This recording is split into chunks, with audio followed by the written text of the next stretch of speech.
seus filhos alguns dos grandes atos do nosso grande Deus.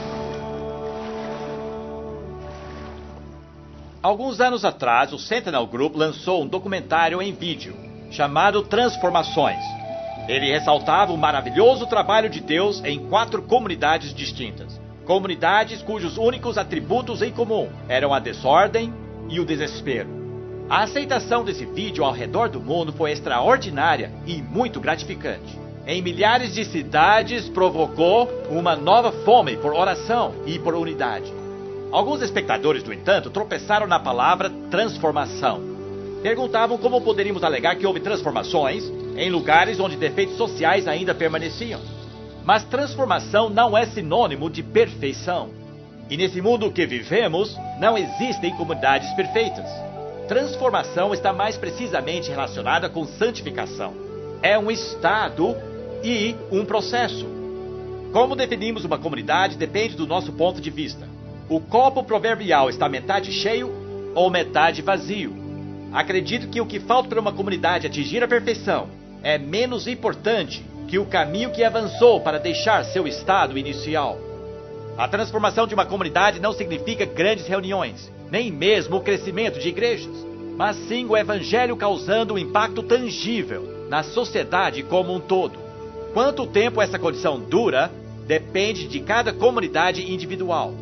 Nosso ministério aqui no Sentinel Group é plantar sementes de esperança, é inspirar confiança em Deus e criar um apetite ainda maior por sua presença. E eu espero que esse documentário faça exatamente isso.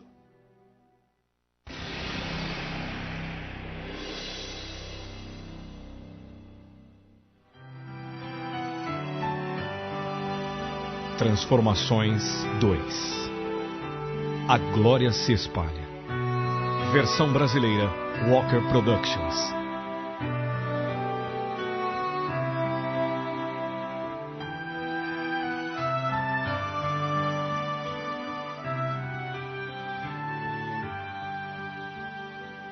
A Deus pertence o domínio e o poder.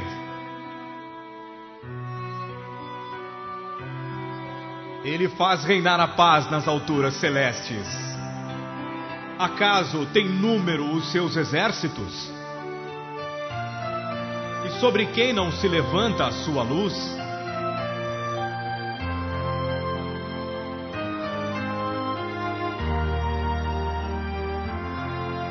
Que é o homem que dele te lembres?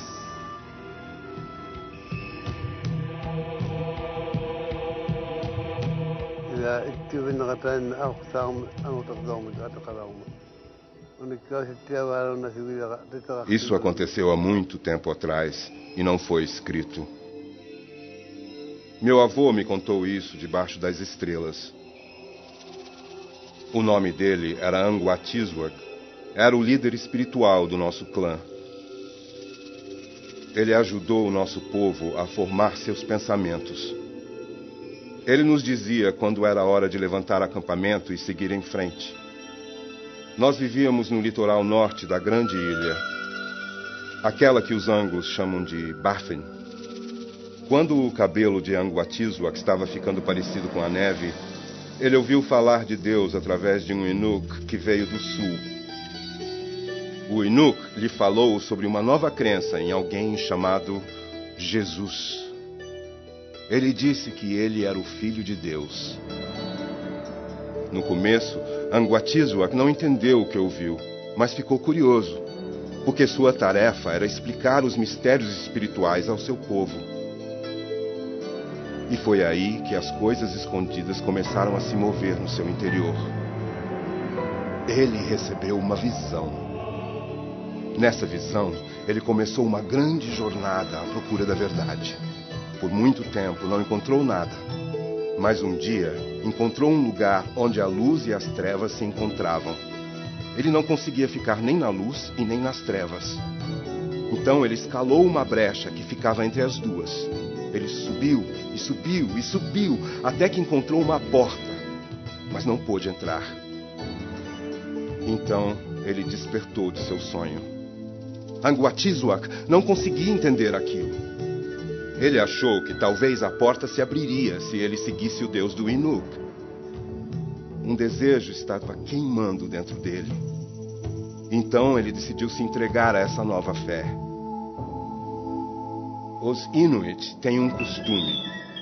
Quando querem se entregar com todo o coração a alguma coisa, fazem um ritual.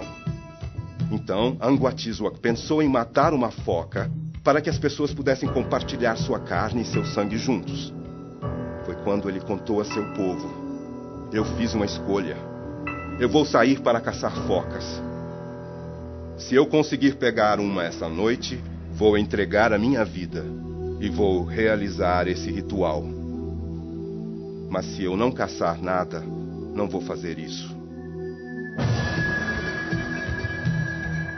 Não havia lua, nem estrelas naquela noite. Apenas nuvens pesadas. Anguatisuak sabia que seria muito difícil achar uma foca, mas ele queria fazer isso. Ele saiu andando por cima do oceano congelado, procurando um respiradouro no gelo. E mesmo no escuro, conseguiu. Mas não havia nenhuma foca. Ele teve que esperar. Estava muito frio. Então ele construiu um pequeno muro de gelo para protegê-lo do vento. Então se sentou e preparou seu arpão para acertar a foca. Depois de algum tempo, a foca ainda não chegara, então ele adormeceu. Enquanto Anguatisuak estava dormindo, ele sonhou novamente. E continuou sonhando até que sua cabeça ficou pesada e ele acordou. Quando ele abriu seus olhos, ele olhou para o respiradouro. E havia algo diferente. Ele percebeu que podia ver sua sombra. Algo muito estranho para uma noite sem lua. De repente, o local começou a clarear mais e mais, e foi quando ele os viu. Anguatisuak viu 3 seres que pareciam ter asas. Asas! Eles estavam descendo, saindo por detrás das nuvens. Eles não falaram nada, mas Anguatisuak sabia por que eles tinham vindo. Assim que eles se foram, uma foca saiu do buraco. Anguatisuak enfiou seu arpão nela e a arrastou para o acampamento. O povo ainda dormia. Mais tarde, saíram de suas tendas e iglus e comeram aquela foca. Foi a partir dali que Anguatisuak e seu povo começaram a seguir Jesus. Muitos anos mais tarde, os missionários vieram e nos contaram toda a história de Deus e seu Filho Jesus, como está escrito no grande livro. E nós sabíamos que era verdade. Somos todos descendentes dele. Perto está o Senhor de todos os que o invocam, de todos os que o invocam em espírito e em verdade. A região leste do Ártico canadense é dividida em 2 regiões: Nunavut, o mais novo território emancipado do país, e Nunavik, a terra dos Inuit, no norte de Quebec. Essas regiões juntas englobam mais de 2,7 milhões de quilômetros quadrados. Mas, espantosamente, essa região vasta e fria tem menos de 30 mil habitantes. Por centenas de anos, eles viajaram em clãs, não tinham voz coletiva. Nessas latitudes, a terra é tão fria que até mesmo as árvores se recusam a crescer. Mas é a aridez interior que faz o verdadeiro estrago. Por décadas, os Inuit lutam para achar sua identidade. Destituídos de qualquer senso de lugar ou cultura, muitas comunidades têm rodopiado em direção ao abismo. A esse grande vazio, muitos daquela geração se entregaram ao álcool. Eles perderam sua cultura, então havia muita vergonha. Nessa cidade havia apenas escuridão, escuridão e mais escuridão. Era como um pesadelo. Foi horrível. Foi muito horrível. Eu lembro quando as pessoas morriam. Nós ficávamos lastimando e era muito triste, porque não tínhamos nenhuma esperança. Estamos no norte de Quebec. Temos aqui uma população de talvez mais ou menos umas 500 pessoas. Annie Tertiluk vive na remota Península Gava, em Quebec, desde 1964. Anne e seu marido sabem em primeira mão como o álcool havia se tornado um companheiro problemático para muitos Inuit. Nós éramos um dos piores casais da cidade, porque éramos novos e bebíamos muito. Quando o meu coração começava a bater forte depois de beber, eu sabia que tinha confusão esperando por mim. Eu acho que toda a comunidade bebia naquela época. Eu lembro de uma vez que a comunidade inteira estava bêbada. Quando recebíamos nosso salário na comunidade, todos juntos, você ouvia pessoas gritando ali. Eu perdi meu irmão por causa do álcool. Pessoas gritando aqui. Perdi muitos amigos. Pessoas brigando aqui. Eu estava acabando com a minha vida. Era muito terrível. Ah, meu Deus, isso era horrível. Não havia nenhuma lei. O norte congelado parecia mais o oeste selvagem. Não havia polícia. A vida era perigosa. Não havia regras na comunidade. As pessoas da nossa comunidade não dormiam por causa de todos os crimes que tínhamos. Mulheres e crianças tinham muito pouca proteção. Tínhamos esposas sendo abusadas por causa do álcool. Meu marido, ele me batia.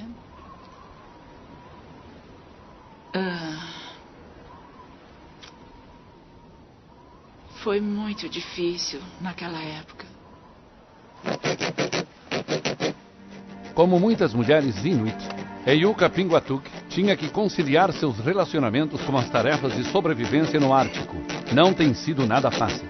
Eu me tornei cristã quando ele estava caçando.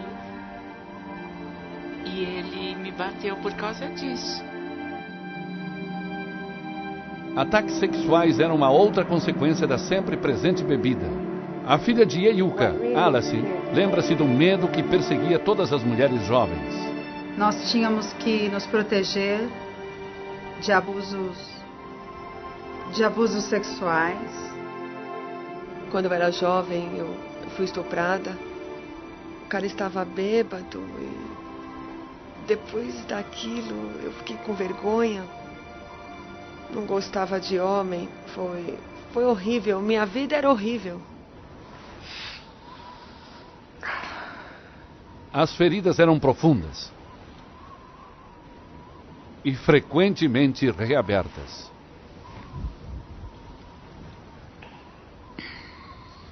Ninguém queria falar dos abusos, nem das feridas do coração, das emoções e eu queria que alguém falasse comigo, mas ninguém falava.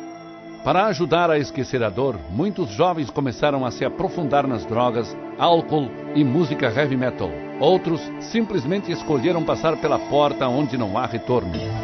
Eu tinha um grande espelho no meu quarto e eu desenhava demônios. Eu tinha uma irmã e ela tinha 22 quando ela se matou. Ela se enforcou. No lado da Baía de Hudson, no Ártico de Quebec, a comunidade de Puvernituck, ou POV, como os habitantes a chamam, tem sua própria história para contar. Não começou nada bem.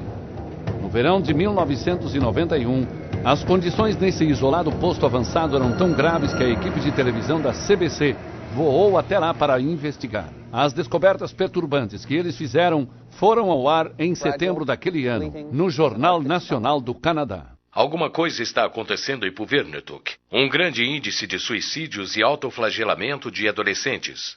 A história, chamada de Verão Mortal, foi exibida por quase 17 minutos. O 8º suicídio de um adolescente no ano é uma estatística horripilante. Mais de 20 vezes a média canadense. Harry Tulugak, pai de 5. A primeira coisa que vem à mente é, não. O que podemos fazer? Por quê? Por quê? Eu estava aqui e presenciei todo o horror que foi sentido e expresso naquela época. E do lado de fora do fliperama, toda manhã, as drogas preferidas da turma, solventes e lubrificantes. Tínhamos uma epidemia enorme de suicídio de jovens. As certidões de óbito registravam friamente o saldo mortal do ano horrível que eles tiveram. Parecia que tínhamos um suicídio a cada mês. E aí nos demos conta Muitas de nossas crianças estavam sendo sexualmente abusadas. Todas as famílias estavam passando por isso. Era uma escuridão total naquela época. E a situação em Piovi não era muito diferente de qualquer outra comunidade do norte. Até mesmo a natureza virou as costas para os habitantes daquela comunidade. Em muitas áreas do leste do Ártico, renas, peixes e frutinhas, antes muito abundantes, começaram a desaparecer. Para pessoas já vivendo no limite, a situação era bem perigosa. As pessoas estavam deprimidas, muito deprimidas. Nós nos perdemos no meio do caminho. Parecia que a nossa comunidade era amaldiçoada. Enquanto para alguns parecia que Deus havia abandonado os descendentes de Anguatiswag, na verdade, Deus procurava restabelecer o relacionamento. Apenas 60 anos após Deus ter revelado sua glória para Anguatiswag, ele enviou um segundo emissário para o leste do Ártico. E este tinha um nome: Cônego John Tanner. Ele usava essa Bíblia quando estava na faculdade. As anotações que John Tanner deixou na sua Bíblia são reveladoras. A não ser que o homem abandone tudo o que ele tem, ele não pode ser meu discípulo. Tanner começou seu ministério no meio dos Inuit no final dos anos 20. Na providência de Deus, sua tarefa o levou à mesma costa onde Anguatiswag tinha conduzido seu povo a uma nova aliança. Somente duas instituições precederam a chegada de Tanner naquela ilha: a Polícia Real Canadense e a Hudson Bay Company. Mas a pequena comunidade se tornaria uma importante cabeça de ponte espiritual. Joan Hoban vivia na cidade natal de John Tanner, na Inglaterra, quando ela o conheceu. Ele estava de férias na cidade e falou na sua igreja. Suas histórias do Ártico eram fascinantes. Como jovem estudiosa da Bíblia, Joan sentia veneração por aquele homem de Deus. Meus amigos diziam: eu acho que ele está interessado em você. Eu dizia: não, ele é um missionário bem experiente, né? Mas ele estava interessado. Ele disse: você viria comigo para participar de minha vida? Eu disse sim. Mas a diretoria da missão disse não. A vida no Ártico era muito dura e não era lugar para uma mulher. John voltou sem ela. Joan esperou por ele com fé. 3 anos se passaram sem ao menos uma carta do norte. E um belo dia um telegrama: permissão concedida. Traga aliança, bolo e um vestido de casamento. A viagem foi perigosa. O mundo estava em guerra. Navios alemães patrulhavam o norte do Atlântico. A última etapa da jornada de 2 meses foi a bordo de um navio de suprimento chamado Danish Cope. Os navios atracavam apenas uma vez por ano para descarregar alimento e correspondências. Foi uma longa jornada para o meio do nada. Tudo baseado em apenas um telegrama e muita fé. Eu estava bem nervosa porque eu pensei que ele poderia, de repente, desistir de mim. Então eu desci as escadas para o salão e pensei: bom, vou me casar com o primeiro homem que subir a bordo. Então, felizmente, Jack veio num pequeno barco a remo e me encontrou. Então, acho que no final deu tudo certo. Ela e Jack, como ela o chamava, se casaram naquela tarde. Eles passaram a lua de mel num iglu que construíram juntos. Como recém-casada, Joan aprendeu a usar um fogão a carvão, a derreter gelo para conseguir água e a construir uma casa a 40 graus abaixo de zero. Eu tinha que aprender a cozinhar focas. Não era muito boa nisso no começo. Os partos e atendimento médico eram totalmente caseiros, pois o hospital mais próximo era muito longe. O amor de John Tanner pelos Inuit é muito visível nos seus vídeos pessoais. E o amor era recíproco. Este era um inglês que vestiu os costumes do norte como uma segunda pele. Os anciões locais diziam que ele se tornou mais Inuit que os próprios Inuit. Ele aprendeu a língua deles e traduziu as escrituras. Ele ensinava na escola usando a Bíblia como seu livro didático. O mais extraordinário de tudo foram as expedições missionárias épicas de John, viajando de trenó e frequentemente sozinho. Ele espalhou a semente espiritual numa paróquia maior que muitas nações. Uma jornada de 7 meses no inverno de 1938 e 39 cobriu inacreditáveis 3.000 milhas. A igreja de Tanner, na ilha Pond Inlet, foi a pioneira. Um ministério vibrante que continua até os dias atuais. Foi a primeira vez que eu ouvi falar sobre a Bíblia e a oração. Lídia era uma garotinha quando John Tanner lhe ensinou sobre o Evangelho. 50 anos depois, as preciosas verdades ainda surgem borbulhando em canções. E John dizia para nós: Cornelius Nuturak cresceu com a esperança de uma glória vindoura. A vida após a morte é muito bonita e se chama céu. Tanner era o homem de Deus no Ártico, mas o céu que ele pregava não estava tão distante assim. A arma disparou e ele caiu para trás. Chegando em casa de uma viagem de caça, ele viu uma criança lutando para carregar um pesado balde de gelo. E quando ele se abaixou para ajudar, sua espingarda escorregou do seu ombro e disparou. Entrou por aqui e foi até a parte de trás da cabeça. O esforço para levar Tanner para o hospital virou manchetes internacionais. Soldados desceram de paraquedas com remédios para tentar estabilizar o missionário gravemente ferido. Quando ele ficou paralítico, Joan se tornou a enfermeira de John, dia e noite, dando banhos, virando-o na cama e dando injeções. Ela tinha 2 filhas pequenas e estava grávida de quase 8 meses. Levaria semanas para que o gelo pudesse suportar o pouso de um avião de resgate. Os soldados irrequietos e famintos eram agora mais um fardo para Joan. Eu fui até o Jack e disse: eu não consigo mais fazer isso, eu estou tão cansada. Eu acho que comecei a chorar. Ele disse: são meus convidados e temos que fazer o que pudermos por eles. Quando John Tanner não tinha mais nada para dar, ele deu um pouco mais. Inuits em lágrimas cercaram os Tanners, enquanto caminhavam em direção ao lago congelado. Embora John Tanner mal pudesse falar, os dirigiu em oração. E pouco tempo depois, cônego John Tanner morreu em um hospital de Winnipeg. 3 semanas após seu enterro, sua terceira filha nasceu. Joan a chamou de Faith, que significa fé. Eu achei a Bíblia do meu pai na estante da minha mãe outro dia. Mesmo que Faith nunca tenha conhecido seu pai, ele não é nenhum estranho para ela. Eu estava folheando e acabei achando essas palavras escritas na parte de trás. Eu decidi que não buscaria me apropriar de nada, apenas de Deus. Comecei a viver uma vida de felicidade e santidade, mas a partir daquele dia, tenho me contentado em viver sozinho com Deus. E pude perceber como era o coração do meu pai, sempre indo atrás daquilo que Deus havia falado com ele. John Tanner morreu muito antes de ir para o Ártico. Ele sabia que se o grão de trigo não cair na terra e morrer, permanece ele só. Mas se morrer, produz muitas sementes. Esta era a sua visão. Joan tinha essa visão também. Eu tive uma visão uma vez com pessoas jovens vindo para as ruas, cantando hinos e tal. Era uma visão, mas acontecerá um dia. Se tornará realidade. Como muitos da comunidade da Baía Piovi, James Arriac se vê como descendente espiritual de Anguatiswak. É um discípulo espiritual de John Tanner.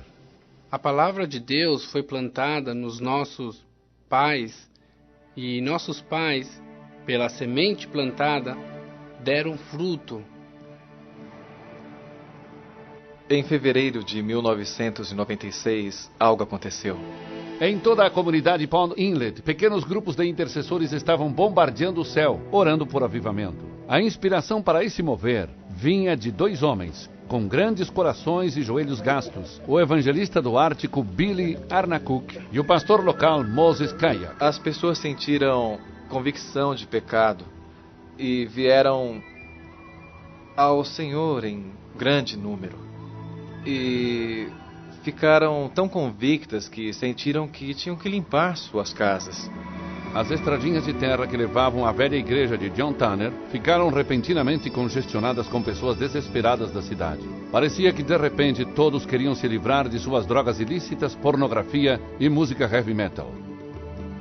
estavam vindo como uma enchente. Tinha uma grande lata de lixo bem na frente do altar. Todas as noites eles vinham e enchiam aquela lata. E todas as noites levavam para o depósito e queimavam. Após 5 noites, o depósito da cidade ficou cheio. Quando os líderes da comunidade pensaram em incinerar os itens que sobraram, receberam encorajamento de uma fonte improvável: a Polícia Real Montada Canadense. Fizeram uma fogueira, mais ou menos ali. Onde está aquele iceberg? Os policiais até providenciaram suporte logístico. Disseram, nós até podemos arranjar a gasolina para queimar o lixo. Quase toda a comunidade veio assistir à fogueira.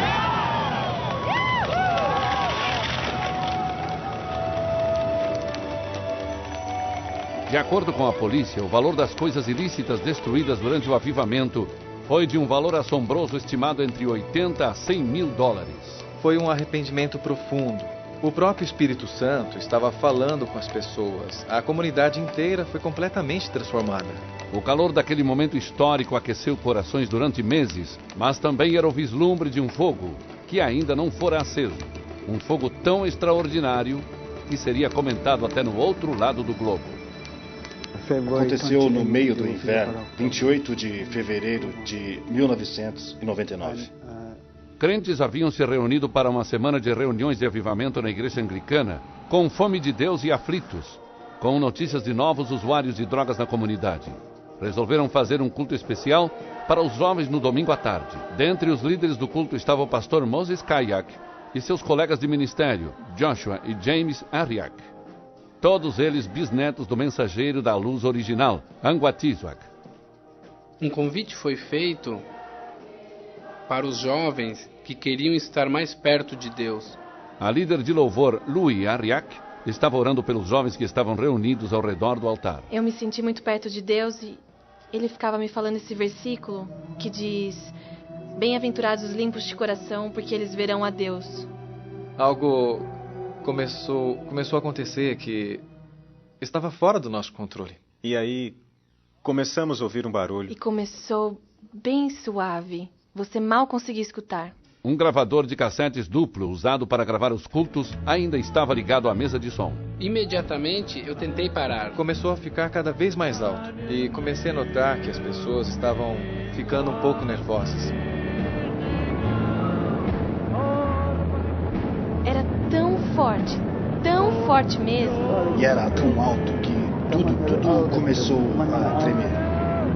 O fogo passou por mim. Assim, parecia um avião. As coisas começaram a tremer, eu comecei a tremer. Falei pra mim mesma, aviões a jato simplesmente não passam por Pond Inlet.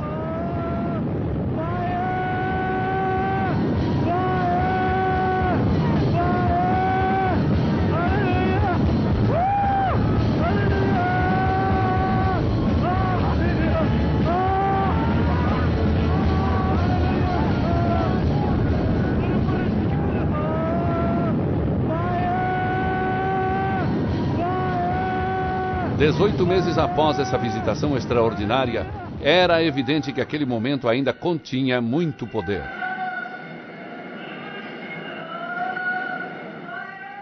Toda vez que falo sobre isso, me sinto muito pequeno.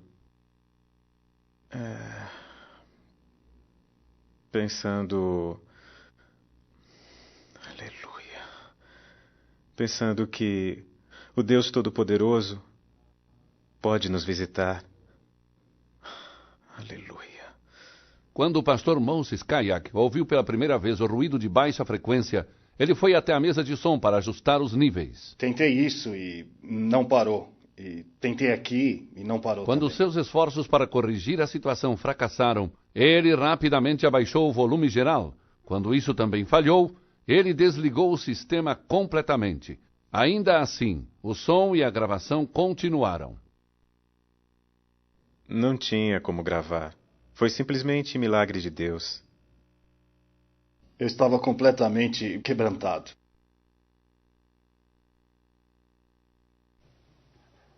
Ao ponto de querer continuar diante de Deus, ajoelhando e orando para Deus limpar o meu coração.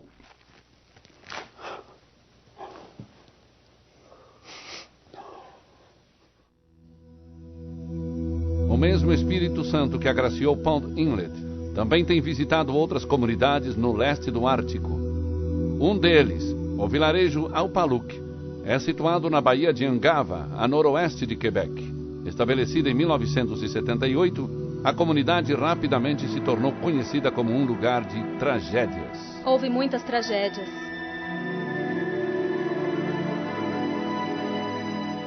Esta pessoa se suicidou. Ele tinha mais ou menos 17 anos.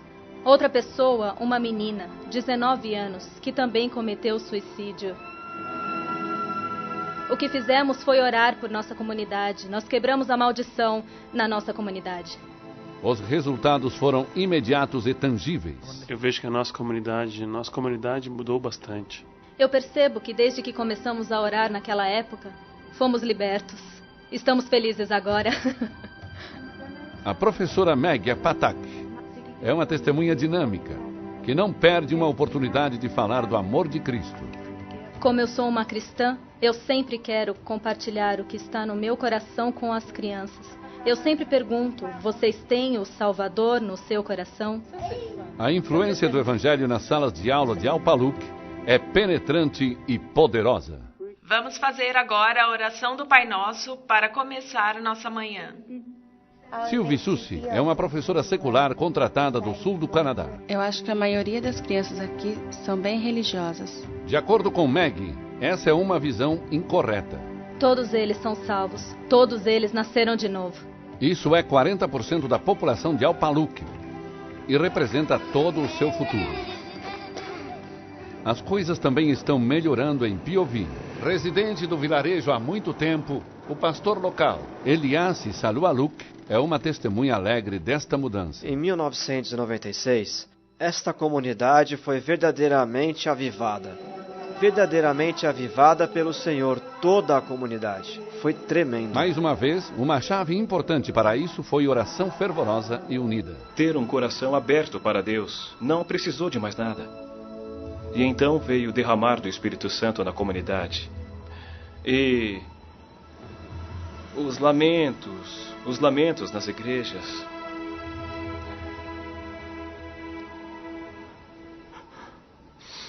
A dor.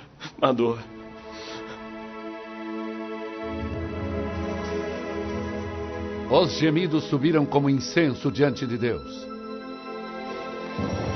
E os céus se abriram. E estávamos vendo resultados. Muitos resultados. Bons resultados. A taxa de suicídio está em grande declínio. Na verdade, crimes em todos os níveis diminuíram. Nós temos um Deus que perdoa, um Deus todo-poderoso e famílias que têm sido curadas nesses últimos 7 anos. Tem sido maravilhoso o mover de Deus em nossa comunidade. Embora sejamos tentados a parar e celebrar a obra de Deus em Piovi e Alpaluk, a história não termina aqui. E é maravilhoso ver como Deus está movendo. Não apenas em Piovi, mas as nossas comunidades. Desde que as pessoas começaram a ser salvas, é outra história. Minha ficha está limpa por causa de Jesus. Veja, Deus está salvando essas pessoas que pensamos que nunca seriam transformadas. Eu o encontrei. Deus é maravilhoso. Eu realmente o encontrei. Ele é tremendo. Corações e relacionamentos foram restaurados. Eu vi homens se levantarem e se arrependerem publicamente. Eu abusei dos meus filhos e abusei de minha esposa. Meu marido agora me ajuda e a vida dele realmente mudou. Muitos foram curados daquelas feridas, especialmente mulheres. Deus está usando-as hoje. Deus está simplesmente mudando as comunidades. Jesus era a resposta para todos esses problemas. Comunidades inteiras, é maravilhoso. Nem todas as comunidades do Ártico estão no mesmo nível, mas não há uma comunidade sequer onde nada está acontecendo. Tudo mudou muito, tudo mudou completamente. Está se espalhando por todo lugar. O fogo, o Senhor está espalhando. Você pode visitar qualquer comunidade, posso lhe contar a mesma história.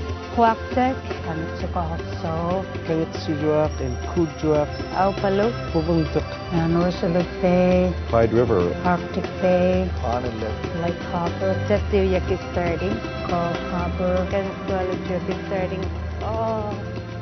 O que eu vejo é lindo. O evangelho também começou a infiltrar a arena política. De acordo com o missionário veterano do Ártico, Roger Armbruster, Deus está levantando uma nova geração de líderes nativos, que não são tímidos em declarar o senhorio de Cristo. Este bastão é feito com o chifre de uma baleia narwhal. Este é o símbolo da autoridade da Assembleia Legislativa de Nunavut, que é levado para lá todas as vezes que se reúnem para assuntos oficiais. Está escrito no papel que fica dentro deste bastão a oração do Pai Nosso. Venha a nós o teu reino, seja feita a tua vontade, assim na terra como nos céus. Eu conheço alguns prefeitos que deixam seus gabinetes à disposição 2 vezes por semana para reuniões de oração. Ele sabe que sem Deus, nessa reunião não será nada bom. Então, Deus é sempre incluído em tudo. A Bíblia diz que quando o justo governa, o povo se alegra. Deus ainda abençoou o solo daquele lugar. O lugar está começando a produzir e se tornando produtivo mesmo. 20 anos atrás não tínhamos renas e desde setembro elas estão voltando para cá. Até mesmo as pescas começaram a aumentar. Até mesmo o solo começou a produzir algumas plantinhas. Somos tão abençoados. A esperança que um dia invadiu o coração solitário de um caçador de focas, agora se manifesta em igrejas, salas de aula e gabinetes de conselho através de todo o leste do Ártico. Isso nos faz lembrar que o amor de Deus não é apenas profundo e persistente, mas também tem um propósito. Deus contemplou essa parte da terra que os homens desprezavam e perguntavam: para que serve esse pedaço congelado do Ártico? E Deus disse: vou usar aquela parte da terra para a glória do meu nome. Eu tive uma visão uma vez com pessoas jovens enchendo as ruas e cantando e louvando ao Senhor. Vai acontecer um dia, se tornará realidade. Eis o grito dos teus atalaias. Eles erguem a voz, juntamente exultam, porque com os seus próprios olhos distintamente veem o retorno do Senhor a Sião.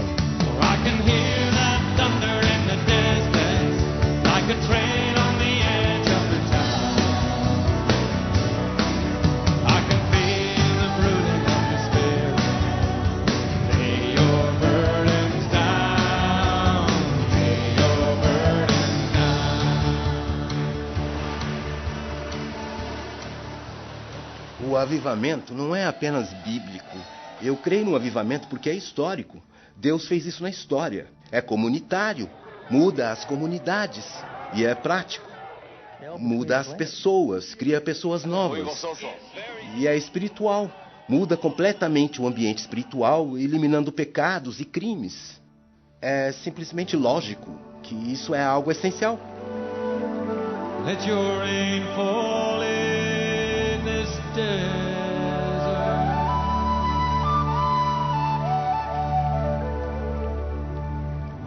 A transformação de uma sociedade em um nível regional não é comum, mas não é uma aberração. Como a história nos revela, isso ocorrerá quando e onde o Espírito de Deus tiver lugar. Como no Alto Ártico, as partes remotas da Escócia, as Hébridas, ecoam com contos do sobrenatural. E como o longínquo norte, este local rochoso e varrido pelo vento parece um lugar improvável para Deus visitar. Ainda assim, os céus têm se rasgado sobre essa terra antiga com uma regularidade extraordinária. Essas visitações são chamadas de avivamentos, mas são diferentes de tudo o que a maioria de nós já vivenciou. A história recorda reuniões com 9.000 pessoas, mas é difícil de acreditar, porque a ilha tem apenas 12.000 habitantes. Em 1949, a presença de Deus desceu mais uma vez. Desta vez, na paróquia de Barvas. O refrigério era definitivamente necessário, mas não veio facilmente. O orgulho religioso e o legalismo tinham criado divisões profundas na igreja. Alguns clérigos se recusavam a crer que Deus poderia fazer uma grande obra sem começar com eles. Quando o refrigério enfim veio, eles se opuseram amargamente. havia uma tremenda oposição da maior denominação. Mary Peckham era uma adolescente quando o avivamento explodiu, mas ainda se lembra da frieza espiritual que o antecedeu.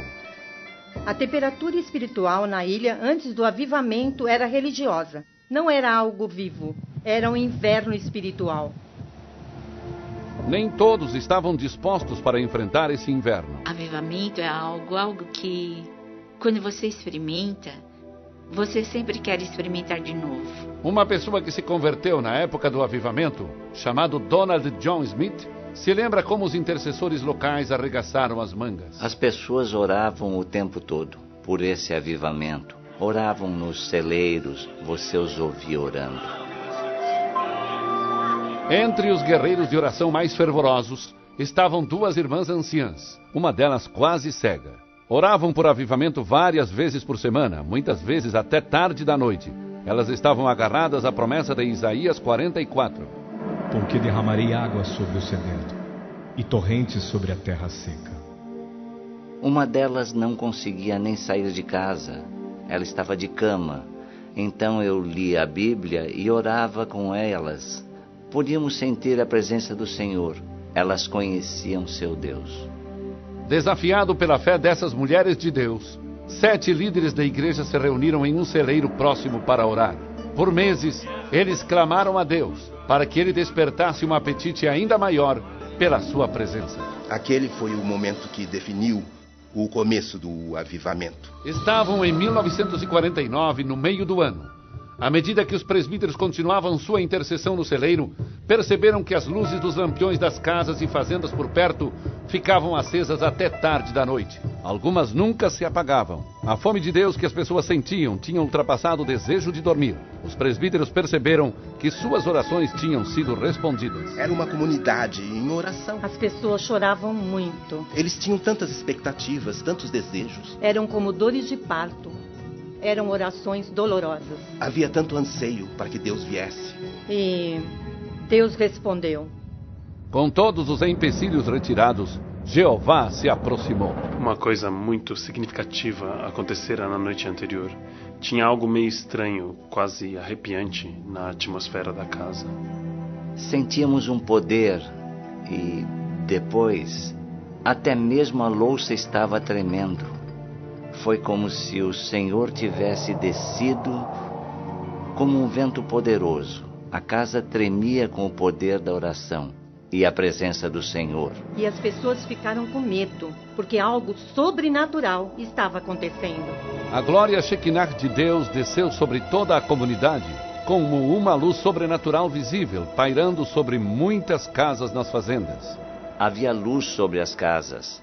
A glória do Senhor resplandecia por toda parte. Nós ficamos ali, de pé, sem saber o que dizer. Aquietai-vos e sabei que eu sou Deus. Foi só o que dissemos. Por volta de 4 horas da manhã, uma multidão de 700 pessoas se reuniu ao redor da delegacia de polícia da comunidade.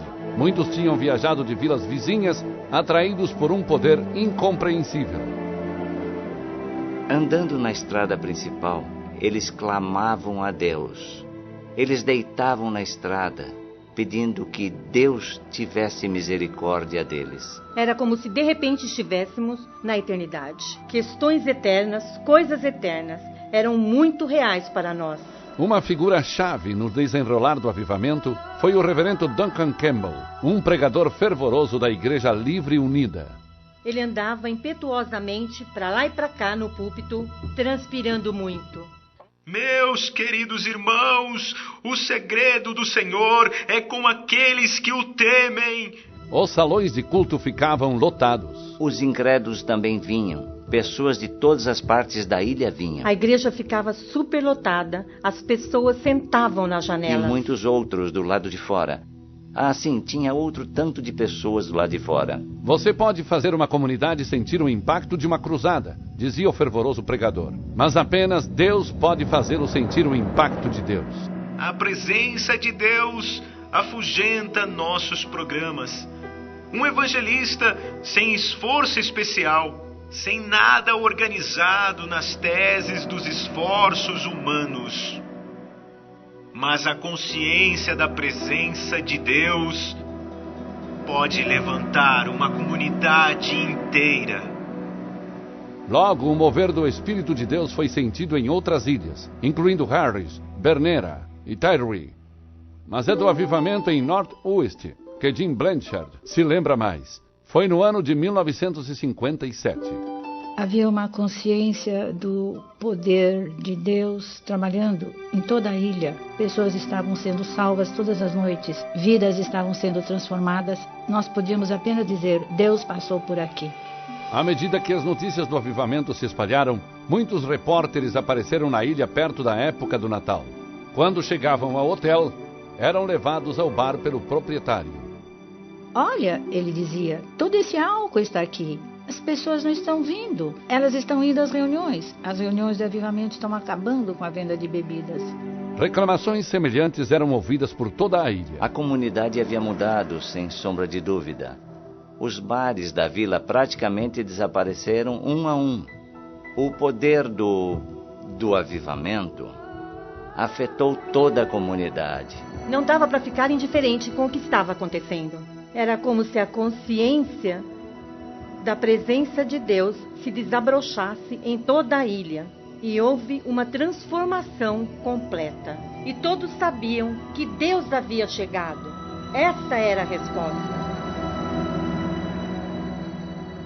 Tendo observado a disposição de Deus de transformar culturas e territórios distintos, apenas uma pergunta permanece. Isso pode acontecer em nível nacional? Há alguma evidência de Deus trabalhando num Estado moderno, numa nação soberana? A nação do leste africano, Uganda, parece um lugar improvável para se procurar respostas. Arruinada por febres demoníacas, esta que uma vez foi a pérola da África, tem passado décadas num profundo coma espiritual. Seu próprio nome se tornou sinônimo de morte, sendo identificada como o viveiro da AIDS e o prostíbulo pessoal de Idi Amin. Eu acho que Uganda tem sido um país de dor. Um país que tem ido de um golpe militar a outro. Estávamos acostumados a viver com medo. Pastor John Mulindi era um adolescente quando o terror começou. Pessoas estavam sendo mortas aos milhares. Eram massacres, ilhas inteiras sendo massacradas. E você não consegue saber quem é responsável pela matança. Quem ouve John Mulindi contar suas histórias vívidas pode até se contorcer. Seu corpo ficou lá por 2 dias. Ou até mesmo chorar. E eles arrancaram o bebê do seio de uma mãe morta. E então... Mas jamais se esquecerá. Nós não sabíamos contra o que estávamos lutando. A história de Uganda, como muitas nações africanas, é cheia de práticas de magia e rituais secretos. Feitiços conhecidos como Miambi estavam por todo lado. E há provas que alguns reis, inclusive nos dias de Idi Amin, ofereciam sacrifícios humanos. Os africanos são um povo de alianças. Muito do que temos é resultado de uma aliança com o diabo. Nossa história nos conta que nossos ancestrais adoravam outros deuses, que não era o Deus de Abraão. Para Uganda, a consequência dessa idolatria tem sido um longo período de medo e dor. O que eu sabia sobre Idi Amin era que ele era uma figura dominante, que queria fazer-se impor, queria que sua presença fosse sentida por todos os lugares. O jornalista Bart Kakuza cresceu na sombra do infame tirano de Uganda.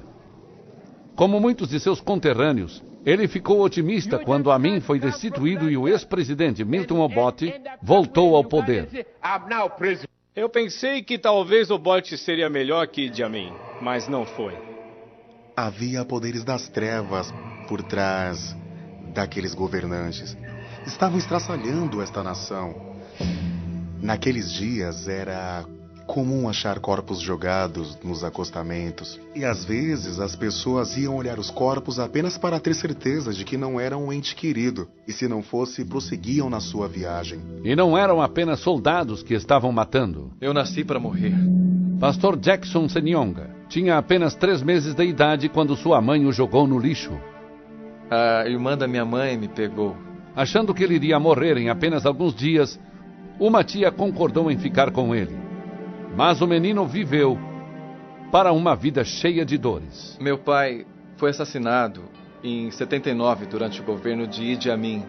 E no funeral Foi a primeira vez que eu vi a foto do rosto da minha mãe. Eu nunca tinha conhecido minha mãe, nunca recebi uma carta, nem uma foto, e eu já era adolescente. Infelizmente, o pai de Jackson foi parte de uma epidemia nacional. Um dia se passava, 2 dias sem aquela pessoa amada voltar para casa. E aí você pensava, ela deve estar morta, sabe? Então o primeiro lugar para procurar era a Floresta Nemery. Era a Floresta da Morte. Você sentiu o espírito da morte ali, o peso da morte. Reuniões de oração eram clandestinas. Pastores circulavam por pelo menos 10 grupos por dia, sempre correndo muito perigo e frequentemente chegando em casa nas altas horas da madrugada. Os soldados tinham poder para fazer o que quisessem. Faziam bloqueio nas estradas.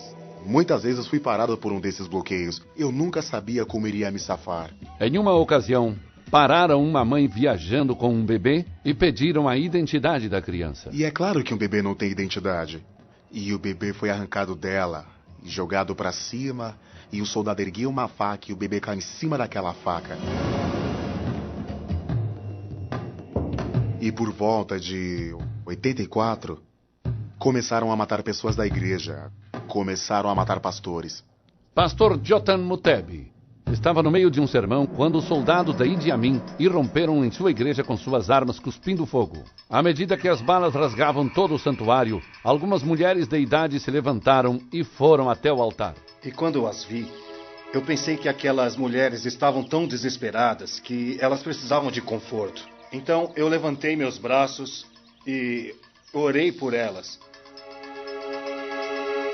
Mas eu fiquei sabendo depois que a razão pela qual vieram é que queriam morrer comigo, o pastor delas. Ao invés disso, o pastor Mutebi e seus párrocos foram amontoados em caminhões e levados ao temido centro Nakosera.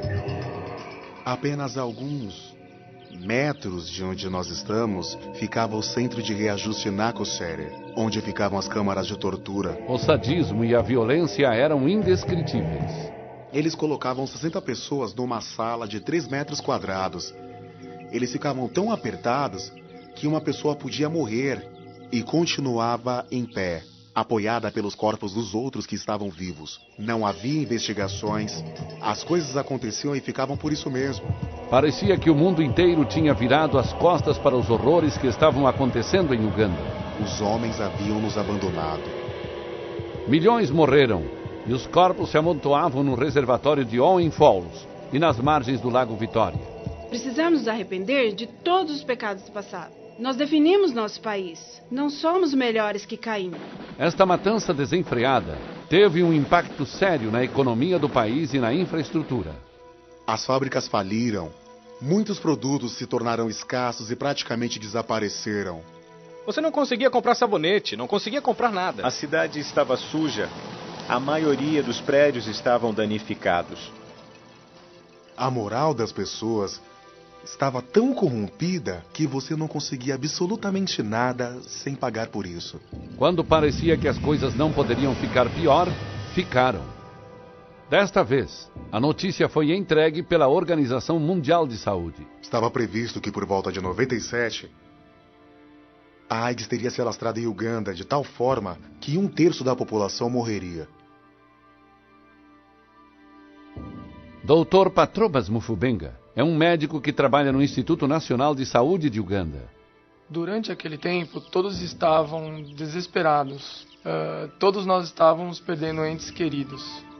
Uganda estava clamando por Deus, assim como uma voz foi ouvida em Ramá, mulheres chorando por seus filhos. A dor, o sofrimento, o choro, o medo, ninguém conseguia consolar. Eles até criaram um ditado que dizia que o Deus de Uganda estava dormindo. No meio do culto, um senhor idoso se levantou e apontou sua bengala para o pastor e disse: "Onde está esse Deus que você tanto prega? O Deus de poder, o Deus que responde às orações? O que Uganda fez para Deus? Parece que Deus nos odeia." Do ventre do abismo, gritei, e tu me ouviste a voz. Então eu disse: lançado estou diante dos teus olhos, tornarei porventura a ver o teu santo templo? Quando dentro de mim desfalecia a minha alma, eu me lembrei do Senhor, e subiu a ti a minha oração. Eles começaram a orar dia e noite, dia e noite. Aconteceu através de muito choro, de muita espera. Algumas vezes tiveram que ir até o pântano e ficar na água. Eles se escondiam no meio dos juncos e passavam o dia todo ali. E à noite saíam e então se reuniam e oravam. Era oração profunda, de gemidos. Eu sou aquele homem que viu a aflição. Os meus olhos choram, não cessam e não há descanso, até que o Senhor atenda e veja lá do céu. Nossa atitude foi de buscar a Deus, até que Ele nos atendesse. Se Ele não nos atendesse, preferíamos morrer buscando-o. Quero trazer à memória o que me pode dar esperança. As misericórdias do Senhor são a causa de não sermos consumidos, porque as suas misericórdias não têm fim. Renovam-se cada manhã. E a presença de Deus descia à medida que as pessoas clamavam a Deus. E manifestava-se fisicamente como uma nuvem pesada de neblina, pairando sobre as pessoas. E assim que você entrava no salão, você era envolvido por aquilo, você sabia que estava entrando em algo tangível.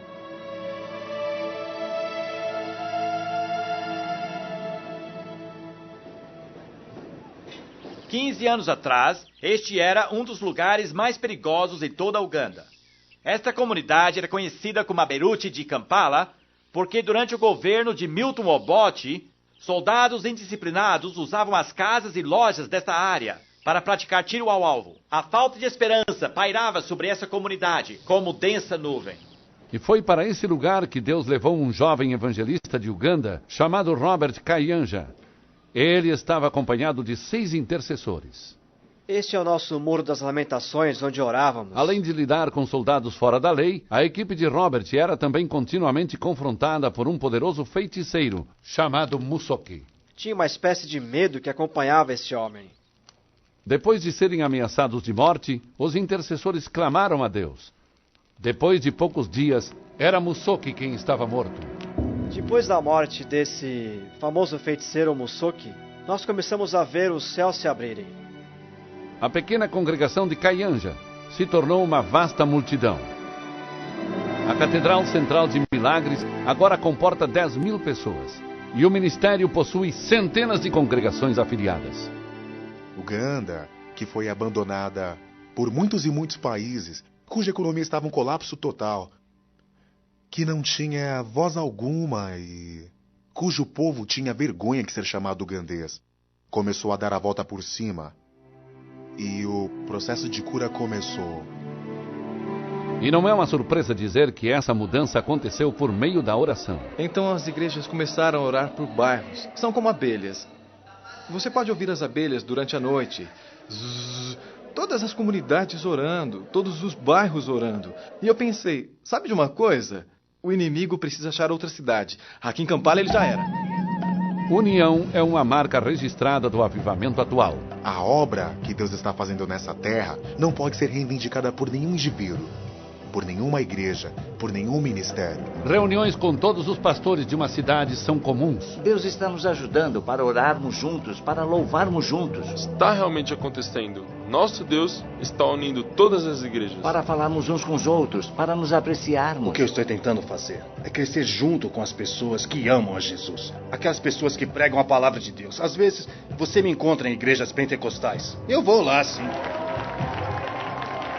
O corpo de Cristo está se ajuntando. Eu estou extasiado. O avivamento em que estamos envolvidos agora é para todos. Sabe, unidade não é algo que estamos pedindo a Deus, mas sim algo pelo qual estamos agradecendo a Deus. Nem mesmo a afirmação pessimista da Organização Mundial de Saúde sobre AIDS balançou a fé dos crentes em Deus. Temos visto pessoas sendo curadas do vírus da AIDS e os médicos ficam: uau, não posso explicar isso, mas deve haver um Deus lá em cima, em algum lugar.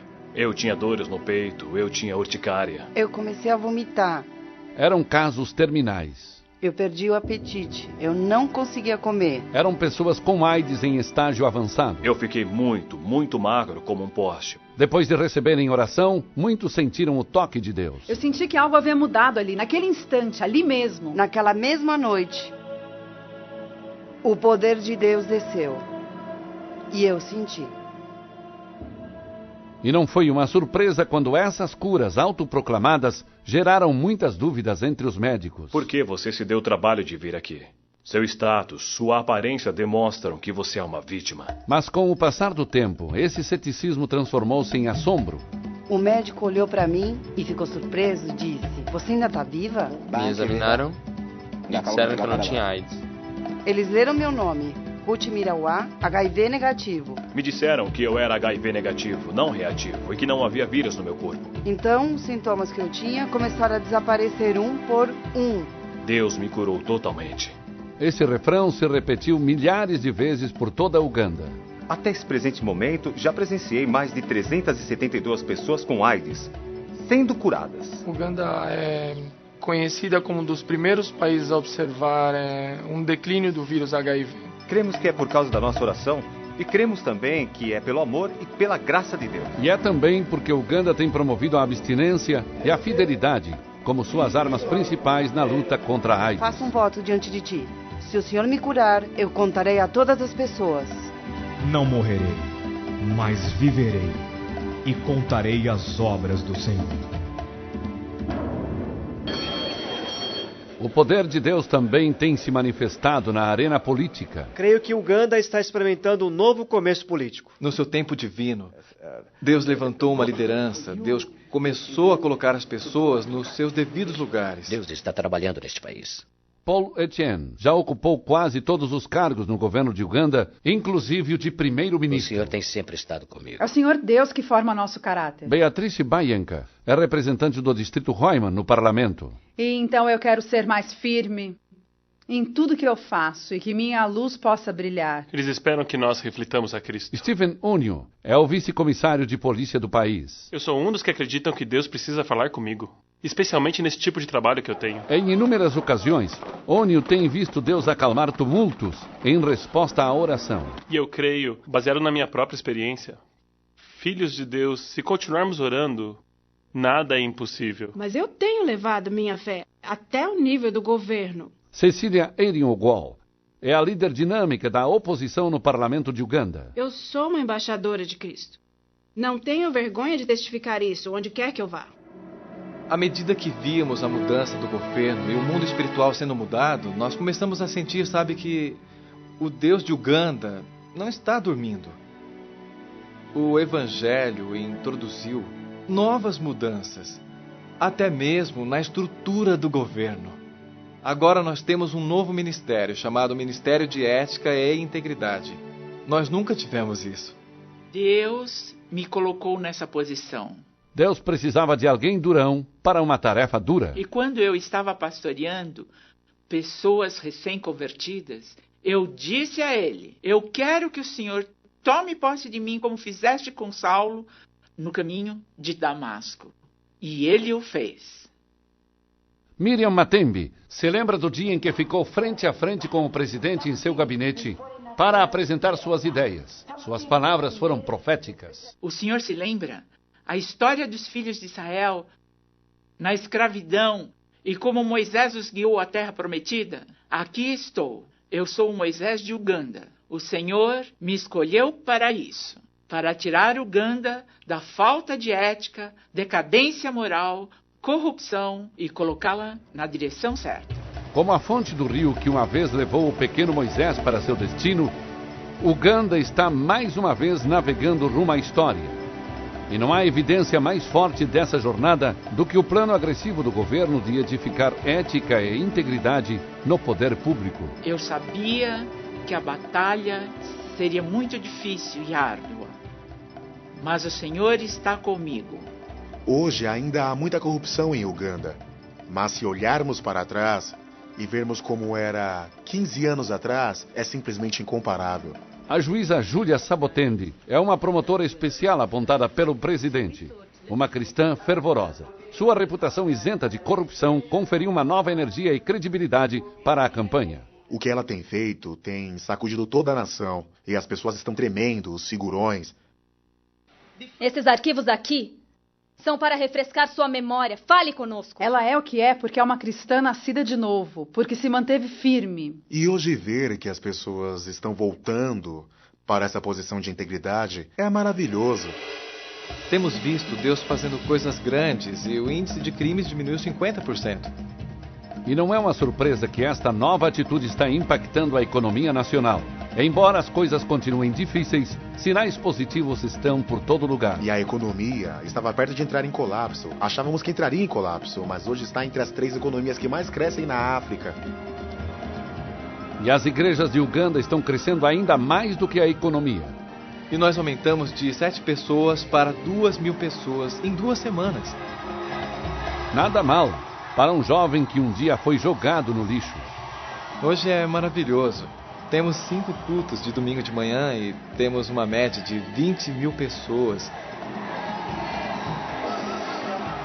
E hoje eu vou te dizer uma coisa. A nossa igreja não é a única igreja que Deus está fazendo crescer. E há um avivamento, um imenso avivamento acontecendo nas nossas igrejas. Todos os dias em Uganda há uma nova igreja começando, um ministério começando. Uma vez que fomos libertos dos pecados do passado, precisamos nos focar no propósito de Deus.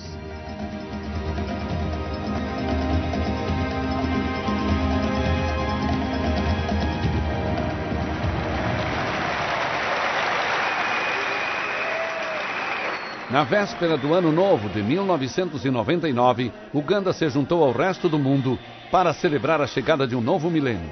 Mas havia um personagem especial na celebração de Uganda. Ele é a mão invisível que nos fez caminhar e esculpiu nosso destino. 10 semanas antes, a primeira-dama, Janet Museveni, havia convidado vários líderes da igreja para uma reunião. Quando ela chegou, ela nos disse que tinha uma visão. Quando estivermos entrando no novo milênio, podemos organizar um tempo de ações de graças a Deus? Pela maneira como Ele nos trouxe libertação nesse período? E ela pediu que nós dedicássemos a nação oficialmente de volta a Deus.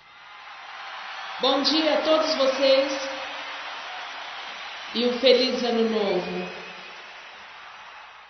E então, na presença do presidente e primeira-dama, nós fizemos uma aliança da nação com Deus pelo próximo milênio. E nós renunciamos à idolatria, à feitiçaria e ao satanismo na nossa terra. A aliança, que incluía as assinaturas do presidente e da primeira-dama, foi extraordinariamente explícita. Nós estamos cientes que temos colocado outros deuses diante de ti e temos os adorado. Parecia uma passagem tirada diretamente do Velho Testamento. Aliançando a nação de Uganda aos propósitos de Deus e ao senhorio de Jesus Cristo. Amém.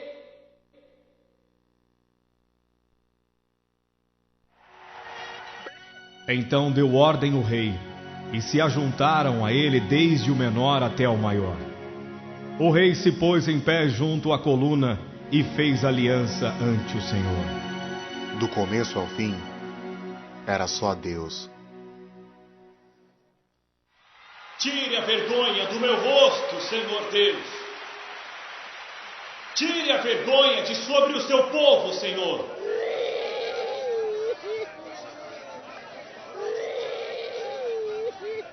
Assistindo a essas fervorosas reuniões, somos confrontados com uma gloriosa ironia. Ditadores haviam tentado destruir a fé da nação, proibindo as pessoas de entrarem nos templos das igrejas. Ao invés disso, os editais e os cadeados serviram apenas para lembrar aos crentes que a igreja não tem nada a ver com construções. Quando a fé de Uganda foi levada para lugares públicos como estádios de futebol, bancos, hotéis e até mesmo os gabinetes dos parlamentares, ela floresceu.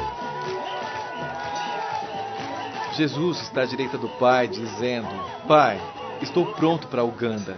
E Uganda, que já foi a pérola da África, agora está pronta para brilhar de novo. É maravilhoso para as pessoas que viveram naquela época ver o que está acontecendo agora. A vida chegou. Parece que há um novo rei reinando na nação de Uganda. Uganda está pronta para Deus como uma nação. É espantoso. É realmente um milagre. Ninguém pode negar isso. Não teria sido possível se não fosse o Senhor Deus.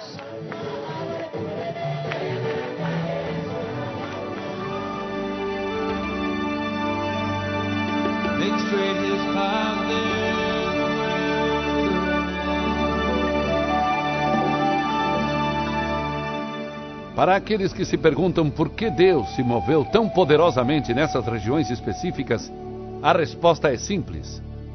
Ele foi convidado. Creio que para um verdadeiro avivamento entrar em um país, tem que ser convidado. As pessoas têm que desejar esse mover. É um desejo que anseia profundamente pelo Senhor.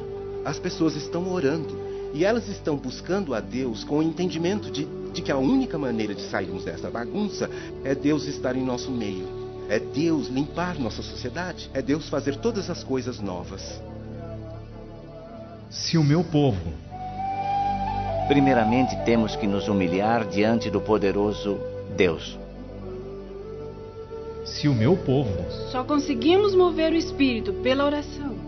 Não há outra maneira. Que haja oração em todas as nações do mundo, em todas as cidades, em todas as vilas e em todas as igrejas.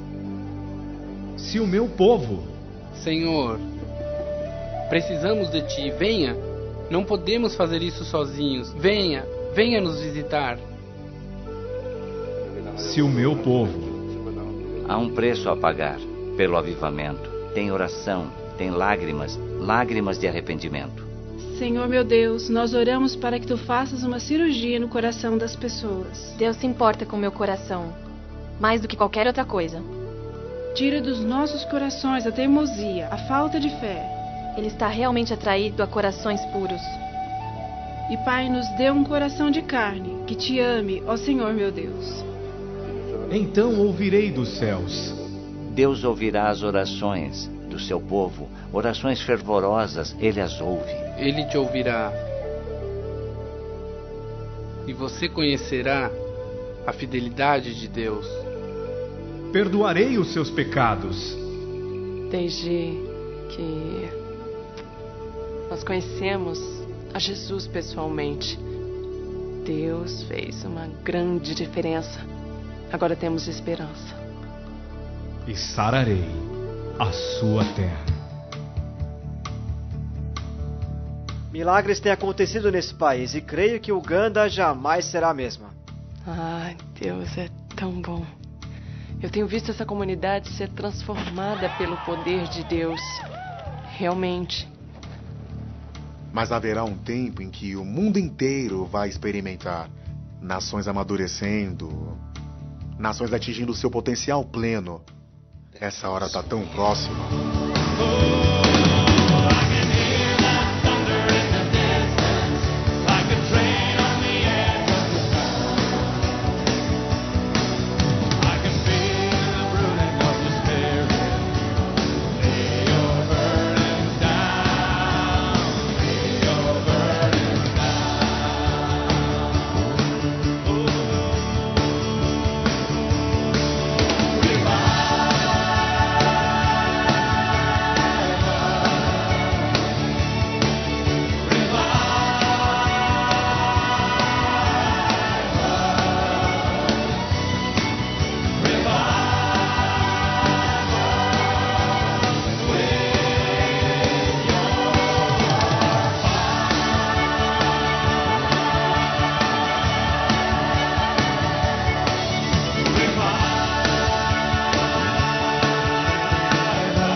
Deus prometeu em sua palavra que nesses últimos dias Ele derramaria seu Espírito